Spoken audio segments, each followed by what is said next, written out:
Ea nahi dudan, jakina. Eta argiaren fakturan aurreztea. Eta gasarenean. Ona da planetarentzat. Eta orain diru laguntzak dituzte. Inbertitu efizientzian. Egin zure etxe bizitza efizienteagoa eta jasangarriagoa. Eta aurrezten lagun diezazula. birgaitzeeraginkorra.laboralkutxa.eus.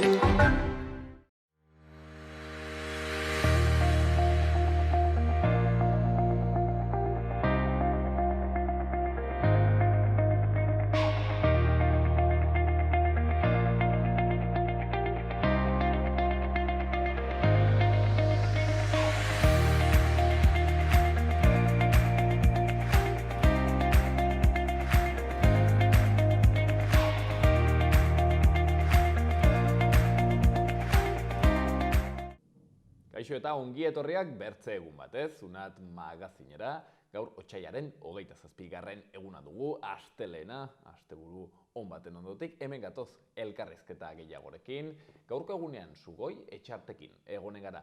Bera Euskal Herrian Euskaraz taldeko elkarteko kidea da eta berarekin arituko garaz, orokorrean talde honen 2023rako perspektibez, orokorrean zein den nola ulertzen duten izanen dela haien ibilbidea, eta horretaz haratago baita ere euskararen inguruko gainbegiratu bat ere egiteko aukera izanen dugu. Euskararen egoera Nafarroan, ea ofizialtasunarekin zer, eaen ere hezkuntza legea onartu zuten, ea zein den perspektiba nola ere egiten duen horrek euskaran eta bertze hainbat kontuz.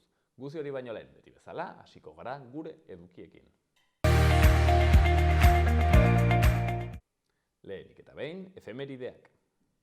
1854 urteko otsailaren 27 zen, Dominikarre Errepublika estatu independente bihurtu zen, Haitigandik banatu ostean. 1853an, Espainian lehenengo lokomotora fabrikatu zuten eta espainola izena eman zioten. 1918 urteko otsailaren 27an Leon Troskik Armada Gorria sortu zuen. Eta 1933an Alemaniako parlamentuari, Reichstag, su eman zioten.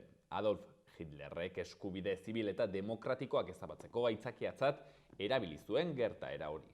Gozen, gaurko lerroburu nagusiekin.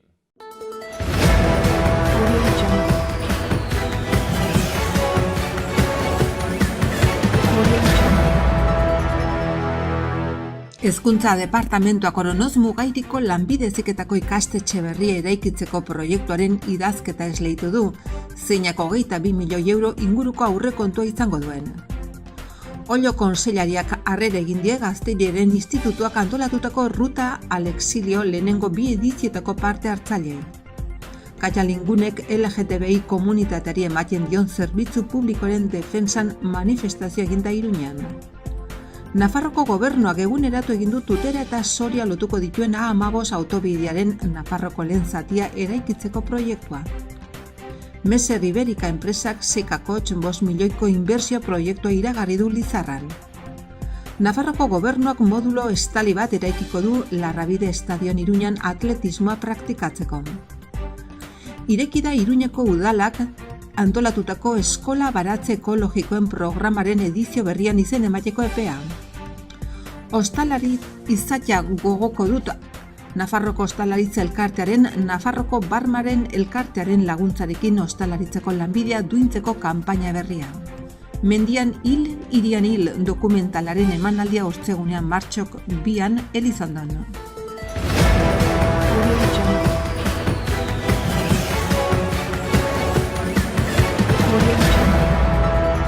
Eta ea aste honetako agenda kulturalean zer dagoen. Aste artean, zinema eta zientziaren ziklo horren 6. edizioan zenbait film eskainiko dira jatorrizko hizkuntzan euskarazko azpitituluekin. Haien artean, Fire of Love Curie, Asier Hilarioren aurkezpenarekin, Golen Baiona zinema aretoan atxaldeko 7etan. Hortzegunean, LGTBIQ+ kolektiboaren eta osasun mentalaren arteko heldulekuak izendutako hitzaldia. Cibibox Kondestablen izanen da 6etan Maier Irigoyen Ulaia, psikoterapeuta gestalt humanista, ekintzaile transfeminista eta zauriak dokumentalaren zuzendarikidearen eskutik. Eta bertsoaroaren barne bertso afari sentsoriala geltokin atxaldeko 8etan. Bertan izanen dira bertsolari hauek: Alazne Untxalo, Nerea Ibarzabal eta Sustrai Kolina. Gai jartzailea berriz Anderra Aranburu izanen da. Sarrerak 21 euro geltokin eskuragarri. Eta baita ere, kabiak ipuin kontaketa eta kamixibaia, Arrosadiako liburutegi publikoan 8:30. Hortziralean, Irriziklo 2023 umore zikloari hasiera emateko Antxon Telleriaren Nekatutak bakarrizketa martxoaren 3an atxaldeko 7etan Nafarroako Antzerki Eskolan. Eta larun batean, sormen lantegiak familia artean, harrizko kaktusak eginen dituzte Iturramako Zibiboxean 11:00 ordu batara.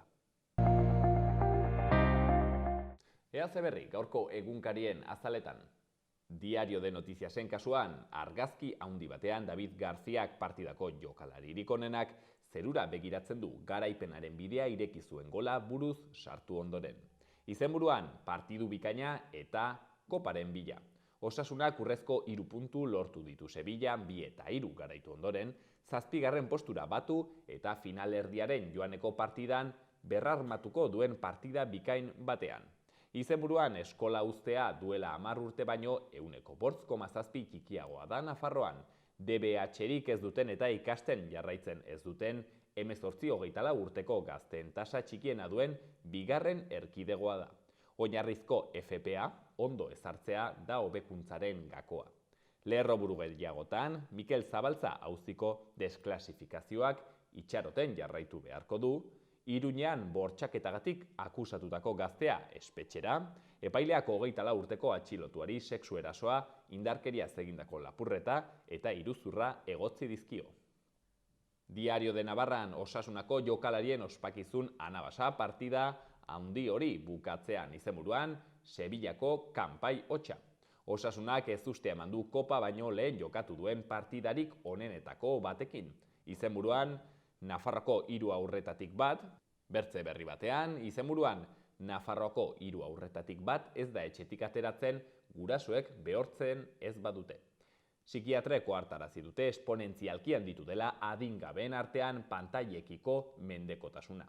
Kartzelera, bertze berri batean, Iruñean emakume bati sexu erasoa egiteagatik. Eta Gara egunkarian, Lakuak 24 ordutan utzi zion SPRIko zuzendariari ate birakaria gurutzatzen. Legeak kasu horietarako 2 urte ezartzen dituen arren, ez zuen eragotzi goi karguduna enpresa pribatura igarotzea kargua utzi eta hurrengo egunean. Gutxienez, bertze berri batean 60 migratzaile, tartean umeak, hilik Italiako kostaldean. Eta berri gehiagotan, naizen elkarteak 20.000 espezies de abejas filmaren eragina estimatu du, eta EAek ia bikoitza ordaindu zuen 2022an bere importazio energetikoagatik. Akitzeko Euskal Herria Irratia, berri nagusian Osasuna, eta izenburuan Koparantz sendo. Kemena eta Joko Ona biak ala biak erakutsi ditu Osasunak Bart Sánchez Pijuanen partida bizi batean 3 puntu garrantzitsu patrikaratzeko. Baitere, berri gehiagotan, Inigo Aranberriren hitzak oso eskertzekoa da Iratiko batailetarako grabazioetan Nafarroko horren bertze jendek partu hartu izana, eta azkenik Eduardo Santos, hartzapezpikuak justiziarekin kolaboratu beharko luke, errandu. Gaurko eta biharko eguraldia, gaur astelena eguna arrasotza izanen da. Temperatura arras baxua izanen da eta iparraizea bizi-bizi ibiliko da, giroa are gehiago oztuz.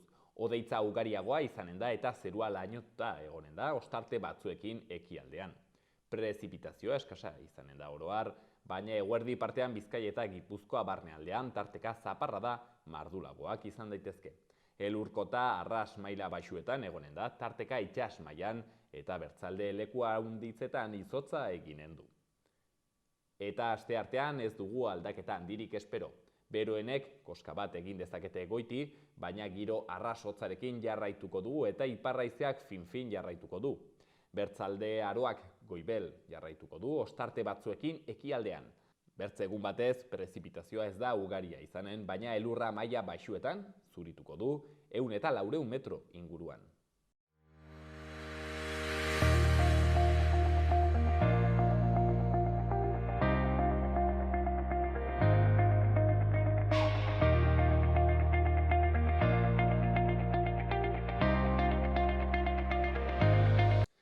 orain, talde handitz, elkarte kolektiboan dana bat, pentsatzen ari dira, diseinatzen, nolabait ere, 2023ko bide horria, zertan izanen den, berpentsatzen bakoitzak bere lana, eta Euskal Herrian euskaraz taldeak ere bai, egin du ariketa hori, badakizu talde hau ikurtxo ezagun hori duena, hori kiribildu hori, urte andana dituen taldea, 1979an sortua okerrez banago, eta oraindik ere hor jarraitzen dute, bizi-bizi, eta aurten ere bai, planteamendu berriekin, eta horretaz solasteko, hain zuzen, bertako kide den Sugoi Etxarrirekin egonen gara, solasean, aski gustora gainera, arratsaldeon, Sugoi. Arratsaldeon. Mil esker gurean egoteagatik.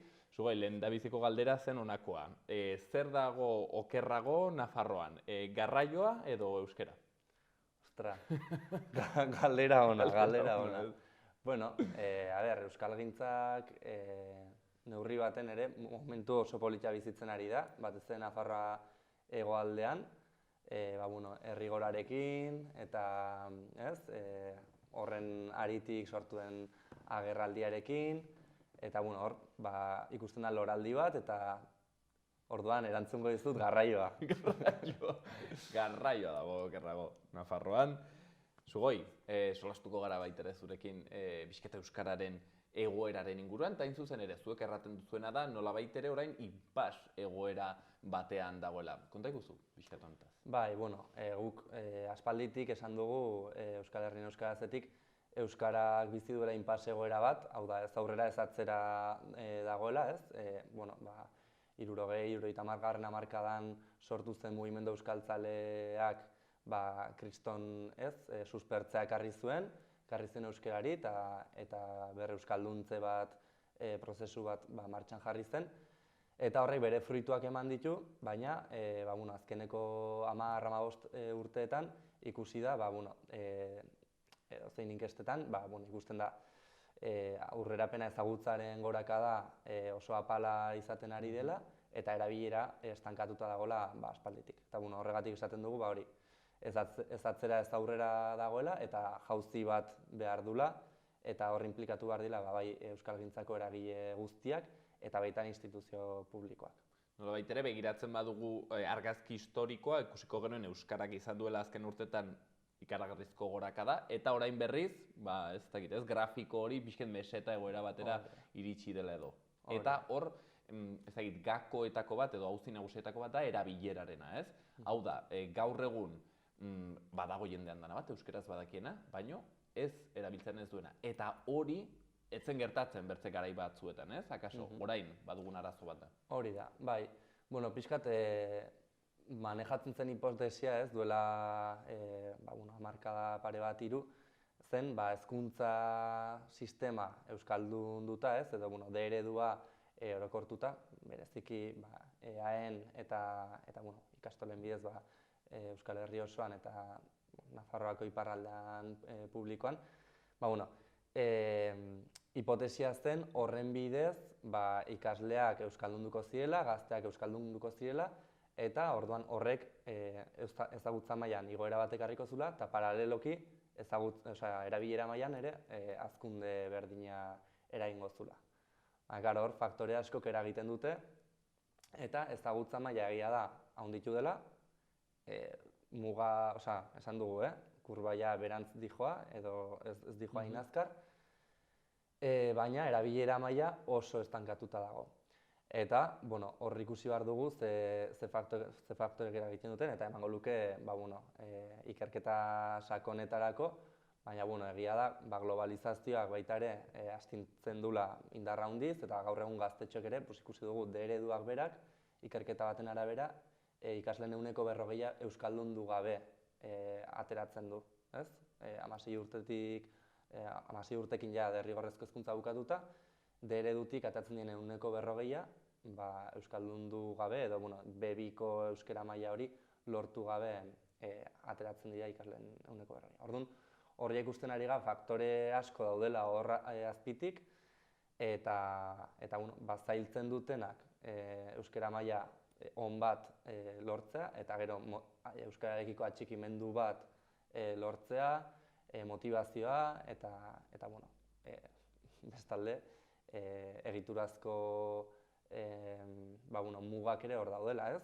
Zerbitzu publikoetan euskaraz hartatuak izateko eskubidea ez da bermatu, 40 urteen ondoren, lan askotarako ez dira hizkuntza eskakizunak eskatzen, eta horrek eragiten duena da baita ere, egituraz euskaraz bizitzea ezinezkoa izatea, eta orduan, etxipen hortan, euskararen erabilera normala da baita ere ez igotzea. Hori nik uste dut aski nabaria edo behintzat deigarria da batez ere gainera mankomunitate euskaldunenetan, Nafarroa iparraldean baita ere, akaso lehenago ez bezala, kaletan ez da hitzen euskara. Ez da hitzen, bertzean pasatzen ginen Elizondoko plazatik, eta hitzen zenuen hor jostetan aiziren aurrak gazteleraz aizirela, eta akaso duela urte batzuk, ez dakit, ezberdin izanen zen, akaso justo gure belaunaldia, hor erdaira solasten ziren gurasoek ez izakuten guri euskeraz, eta gu bai jostatu gara euskeraz, eta orain aldaketa hori eraman da. Eta seguraski erraten duguna, aurroiek jakin badakite, euskeraz, baina ez dire erabiltzen. Zut erabiltzen pentsatu, zuk erran duzuna gakoetako bat dela, globalizazioa eta handitz pantaiak eta erreferentziak. Lehenago genituen erreferentziak akaso, ez dakit, ETV-ko marrazki bizidunak eta gaur erreferentziak baldin badire, estatu batuetako youtuber bat edo ez dakit, influencer bat Espainiakoa, horrek eragiten du, norri iduri nahi duzu, Hori da, bai, guztiz. Gainera hori, inpase egoera hortan, eta azkeneko inkesta soziolinguistikoetan eta ikusten ari dena da, joera kezkagarri badela arnasgunetan, hau da, euskeraz 80% gora, 80% gorako ezagutza maila dagoen herrietan, hori, euskararen erabilera jeisten ari dela, ez estankatu baizik eta jeisten. Eta egia da gaztetxoetan eta umeetan dagoela alarmarako datu nagusiak, ez? Eta hori da, azkenan erreferenteak oso garrantzitsuak dira, pantaiak oso garrantzitsuak dira, gero ezta denbora gehiago ematen dugu pantaien aurrean, eta umeek ere bai, eta garai batean, zegoen inbertsio publikoa marrazki bizidunak itzultzeko, pelikulak itzultzeko, bikoizketak egiteko, eta azkeneko 2 hamarkada hauetan, hori da, hor ez da dirurik sartu, eta globalizazioak oraindik eta indar handiagoz ekarri du, sareen iraultza hau, YouTube, askoz ere eskaintza gehiago, eta hor, justo kontraesan bat, mundutik datorkigu geroz eta bombardeo intentsoagoa eta eskaintza zabalagoa eta gehiena ona iristen dena gazteleraz edo inglesez. Eta bestalde batetik dugu, instituzio publikoetatik ez dela, inbertsioa jetxi egin dela. Ez igo horren aurrean baizik eta jetxi. Pintza bikaina euskarari. Eta orduan hor ikusten, hor argi dago, aurrek eta gaztetxoek ez dutela bere eskolatik kanpo aisialdian euskara erabiltzeko eta euskara informal hori ere lantzeko espaziorik. Espaziorik, motivaziorik, gero igual ere ezagutzarik, ez dakit, pentsatzen dut lehenago euskarak baizela kaleko euskara bat, eta hor genituen esamoldeak, ika ere erabiltzen zen, itanoa, nola baitere, eta horrek ematen zuen baitere hurbiltasun hori euskara kolokialago bat, kaletarrago bat, baina hori ere pixket desagertzen ganden heinean, gaur egunak kasu bat dugu euskara, ez dakit, akademikoago bat, eta behar du, euskarak behar du nola baitere kalean egon, ez? Hala ere, zugoi, behin duela egun pare bat solasten ginen, bertzaldetik ez dakit, mirakulu bat den edo erran nahi dut, badu, ez dakit, ez? Arro egoteko punto bat euskarak egoera honetan, ingelesaren hegemonia gaztelera munduko, ez dakit, bigarren hizkuntza hitz eginena izanen da, Frantzia eta Espainia tartean, ez, bi potentziaren tartean, eta hala ere euskara segitzen du hor bizirik eta handitz ematen. Orduan erran nahi dut hori ere batzutan, ez, baloratu behar den kontu bat dela. Bai, azkenan hori da, baitu faktore asko kontran, baina, badugu sare indartsu bat, euskalgintzaren sarea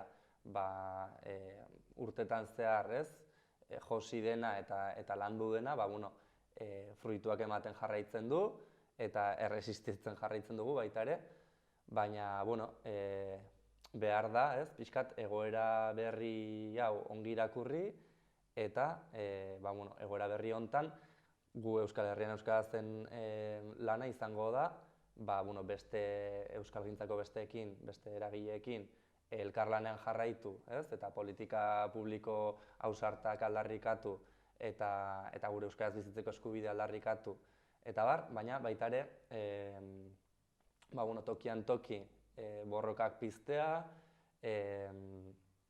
bueno, euskaraz bizitzeko eskubidea mahai gainean jartzea espazio ezberdinetan, beste borroka batzuekin intersekzionalitatearen ikuspegitik lanean jartzea, ez, eta borroka ezberdinak elkar elikatzen joatea, orain arte baina modu intentsuagoan, eta pixkat baita ere, lekuan leku sortzen dien borroka horiei, marko orokor bat ematea, ez, elkarlanak bultzatzea, sinergiak bultzatzea, eta baliabideak ematea baita ere herriei beraien borrokak egiteko eta laguntza ematea borroka horietan. Zeren zugoi, aipatzen zenuten, hala ere, erabilera nolabait ere estankatuta inpas egoera hau ez, nolabait ere egiten zenuten analisi hori, baina aldi berean pandemia ezkeroztik badagoela Euskal Gintzan halako susperraldi bat, ez da? Hori ere ikusten zenuten? Bai, hala da, eta pixkat aurreko ekainean egin zen manifestazio nazionalan Donostian ikusi zen pixkat ez, diskurtso berritu batekin, nola euskalgintzako sektore berriak batu ziren, orain arte ez, gazteak ez zeuden oso presente euskalgintzan, eta hor gazte euskaltzaren sarea sortu da, eta gazte euskaltzaren sareak deitu zuen manifestazio hori euskalgintzaren beste eragileekin batera, baina hor pantaiak euskaraz mugimendua ere sortu da, Ipar Euskal Herrian azterketak euskaraz mugimendua ere oso indartsu dabil, eta ikusten da, hasi garela irakurtzen egoera zein den, eta horren aurrean artikulatzen sare berriak eta mugimendu berriak euskaran alde. Gero orokorrean betxatzen dut euskarak ere bai, ari duela pairatzen nolabait ere ez, ari duela sufritzen, orokorrean jendearen despolitizazioa ez, jendartearena ez bakarrik euskara, baizik eta mugimendu guztietan ikuste dut hori sumatzen ari dela, ez da ematen belaunaldi aldaketa, segurazki ere behar bezala, garai bateko gazte horiek, bazutelako, ez dakit, kezka gehiago politikan, edo, dena delako faktore soziopolitikoengatik, gehiago implikatzen ziren, eta gaur egun gutxiago eta euskaran ere pentsatzen dut hori nabarituko dela, ezta? Bai, guztiz. Azkenen, kapitalismoak, neoliberalismoaren eskutik, eragindun, ez, mundu ikuskera da ni, ez, norbanakoa, individualismoa, eta orduan kezka kolektiboekiko desatxikimendu bat, komunitatearekiko desatxikimendu bat, eta mundu ikuskera hortatik despolitizazio bat baino gehiago da asozializazio bat, ez? Politika, bada politikoa hori ere bai, baina bada gure burua norbanako bezala ikustea, geroz eta gehiago, eta gutxiago gu bezala, ez? Eta kontestu hortan, edozein borrokari eragiten dio horrek, eta horrek ikartzen duna da, presenta den zapalkuntza guztia normalizatzea. Eta bai euskararen ardatzean, bai genero ardatzean, arraza, klase, ardatz guztitan. Eta orduan guri tokatzen zaiguna da, justo horren aurrean, ez, bai babes zabalak lortu eta sare zabalak osatu, bai, baina baita ere politizatu eta desnormalizatu bizitzen dugun zapalkuntza oro, eta gure artean baita ere esaten ginuna, ez, intersekzionalitatearen bidez, elkarlanak bultzatu borroka ezberdinen eta mugimendu ezberdinen artean baita. Hori zen, pixket, testu ingurua nola dagoen euskararen kontua hemen, gure herri honetan, argazke pixket ikusi dugu Zugoien laguntzaz, eta, Zugoi, kontu gehiago orain, kasu honetan Euskal Herrian euskarazi dagokiona, batzordea berritu duzu eta fase berri batean omen zaudete. Hori da. Bai, Euskal Herrian Euskarazek pandemia kontestua baliatu zen pixkat hausnarketa egiteko, aurten 44 urte beteko ditu eragileak, orduan, ja tokatzen zen, lehenagotik ere egin dira beste hausnarketa prozesu eta berrikuntza prozesu batzu, baina, ja ikusten zen egoera berri hontan batez ere antolakuntza forma zaharrak ez zula balio, ez?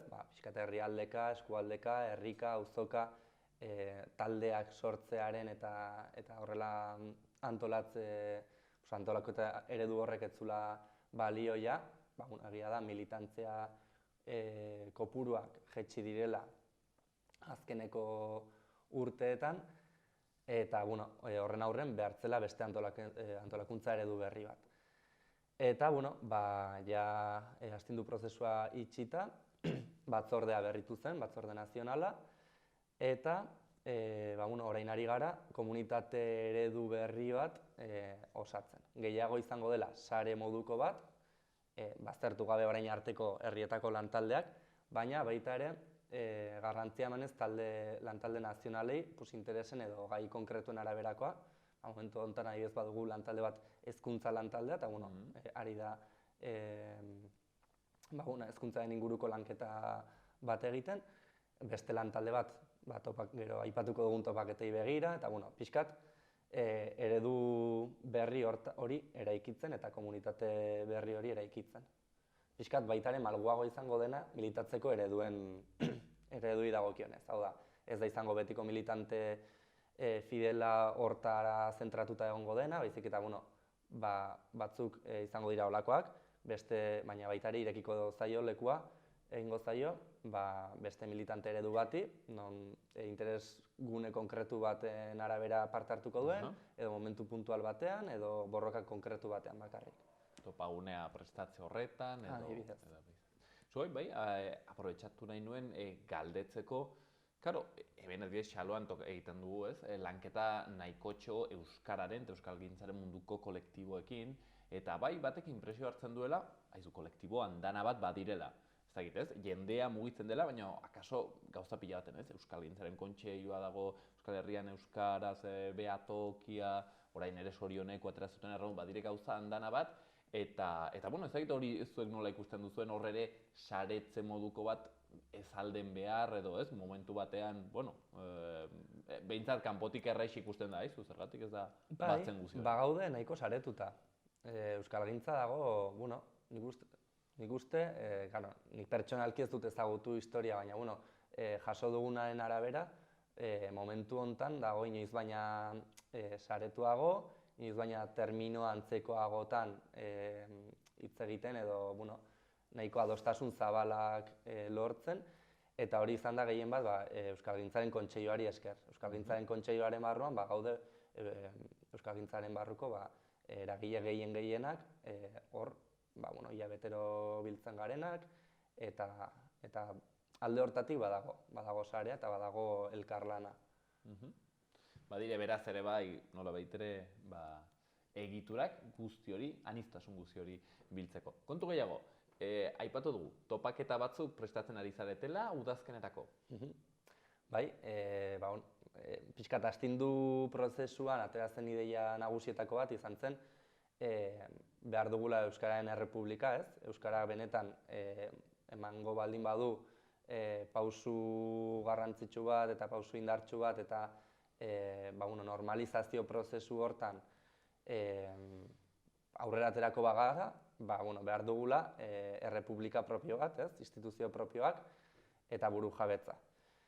Eta bide hortan, aldarrikapen hori berria da, Euskal Herrian Euskarazteko hain Euskararen Errepublikaren beharra aldarrikatzen du, eta bide hortan garrantzitsua izango zela Euskalgintzako eragile ezberdinak biltzeko eta pixkat norabide hortan pentsatzen jartzeko topaketa batzuk. Printzipioz, 2 urtetik behin egiteko asmoarekin, beraz, aurtengoak izango dira lehenengoak, eta, ari gara ilusio eta maitasuna handiarekin prestatzen.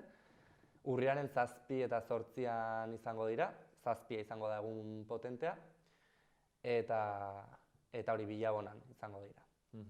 Badakigu zerbait gehiago, erran nahi dut nolako topaketa batzuk izanen diren, pentsatzen dute kontzertu batzuk egonen direla, hitzaldi batzuk, ez dakit, pixket buruan zer duzu. Bai, ez dizut esklusibaik emango oraindik, baina baina bai, egongo da pixkat arlo ez da gina esan akademikoagoa edo, bueno, ez pixkat formakuntza, hitzaldiak, solasaldiak, eta baita ere egongo da aisialdirako txanda. Pixkat bietatik izango da, nahi dugu izatea topaketa batzuk nahi duten euskaltzale guztiak parte hartzeko modukoak, elkartzeko modukoak, pixkat mundu ere hontan pausatu eta elkartzeko, gustora egoteko, elkar ezagutzeko,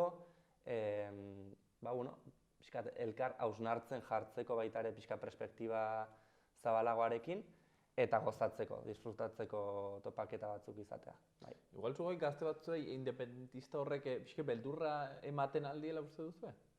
Ez dut uste. Azkenean, uste dut garai hauetan ja, beldurra sentitzeko beste motibo batzu dauzkagula, ez? Badugu fascismoaren gorakada, badugu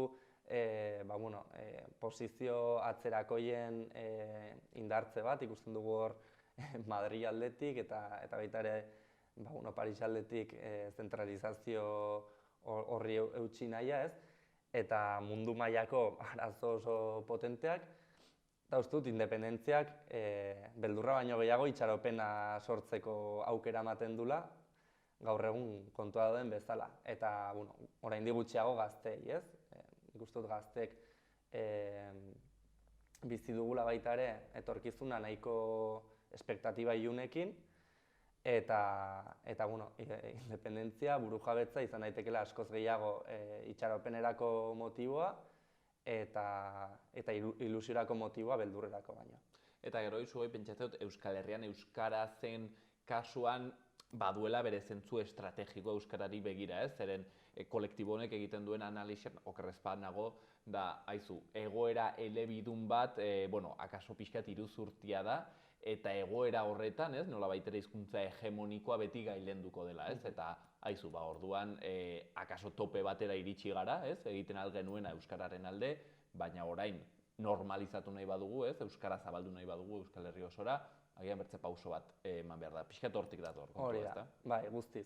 Azkenean momentu honetan eta azkeneko mendeetan bizi gara lurralde batean, non lege nagusiak edo oinarrizko legeak jartzen dituzten Madrilen eta Parisen, eta bertatik euskara oztopo bat da beraientzako.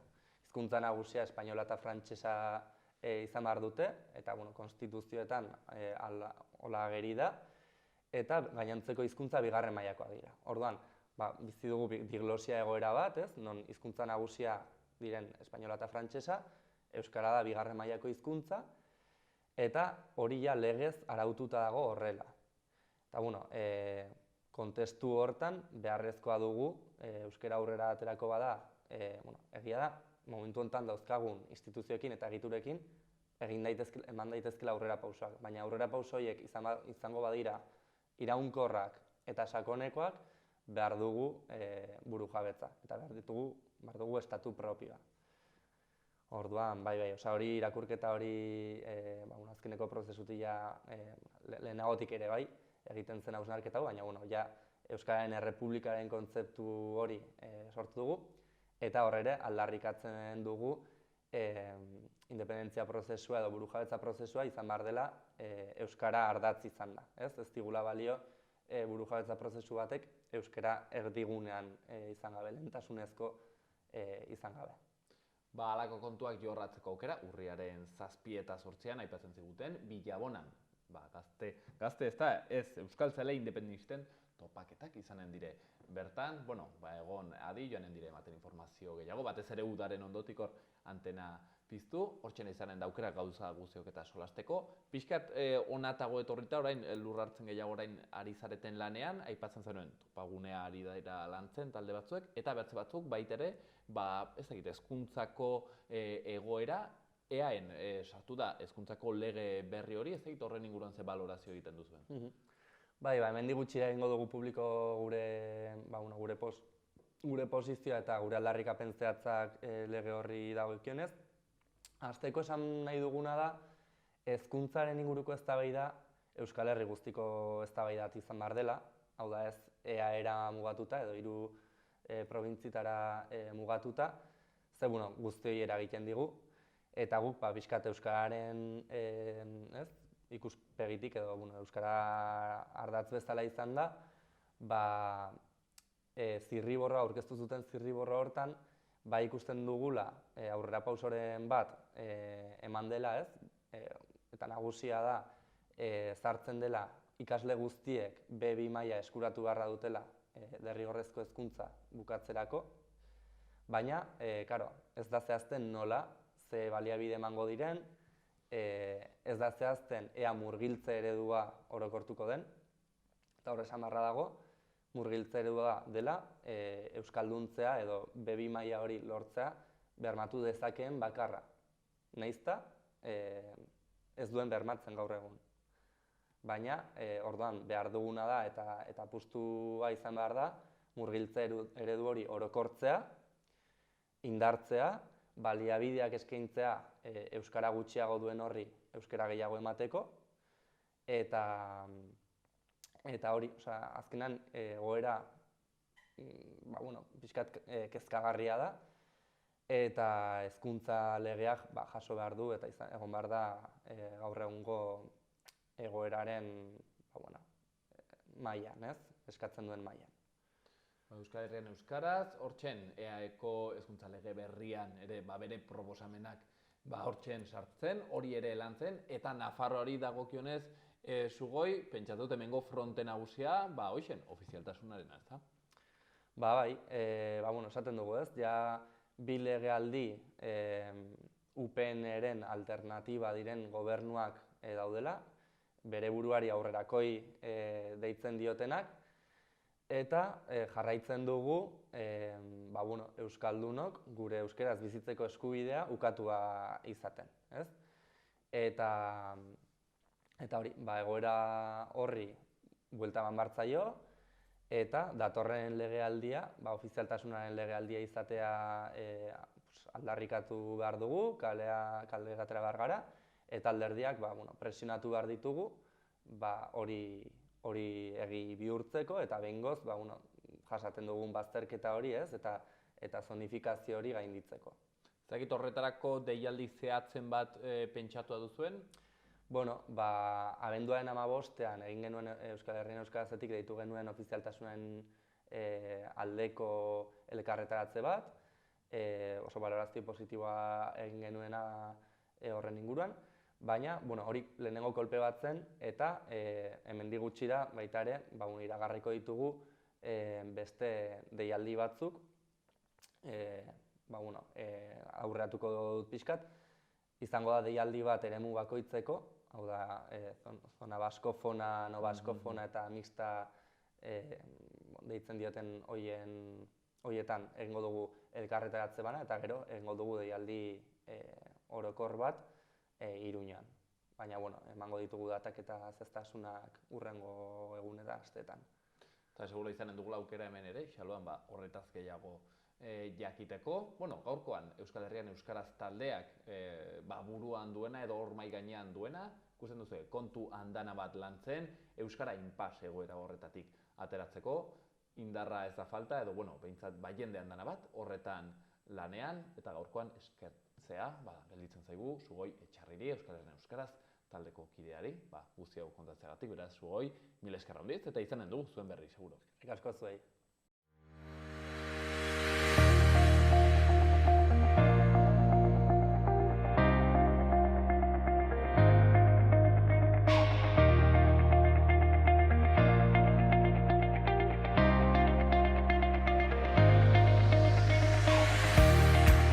Iruñerriko udaletako albisteak. Antxoaingo udaletik izapide telematikoak egiteko gako iraunkorra eskatzera animatzen dituzte herritarrak.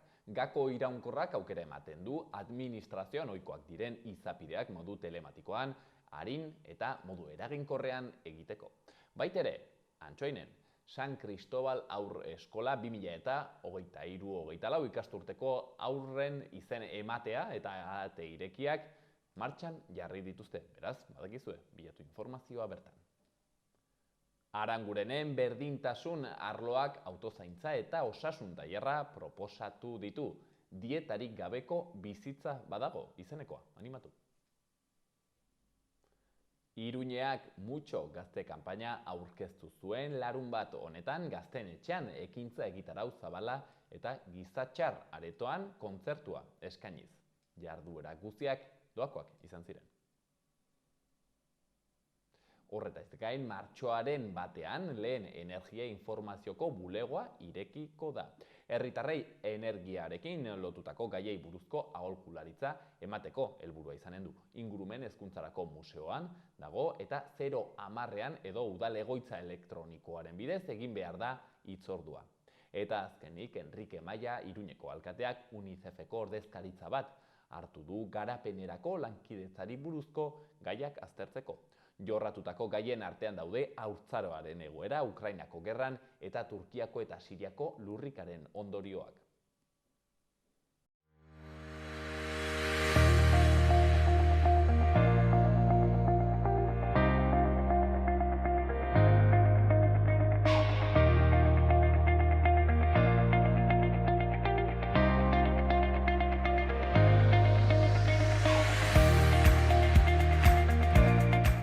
Bauxen, gaurkoan magazinen eskaintzeko genuena, astelehen honetan bihar ere asteartean, hemen izanen gaituzue, bihar arte. Ea nahi dudan, jakina. Eta argiaren fakturan aurreztea. Eta gasarenean. Ona da planetarentzat. Eta orain diru laguntzak dituzte. Inbertitu efizientzian. Egin zure etxe bizitza efizienteagoa eta jasangarriagoa. Eta aurrezten lagun diezazula. Birgaitze eraginkorra.laboralkutxa.eus. Gobierno de Navarra. Nafarroako gobernua.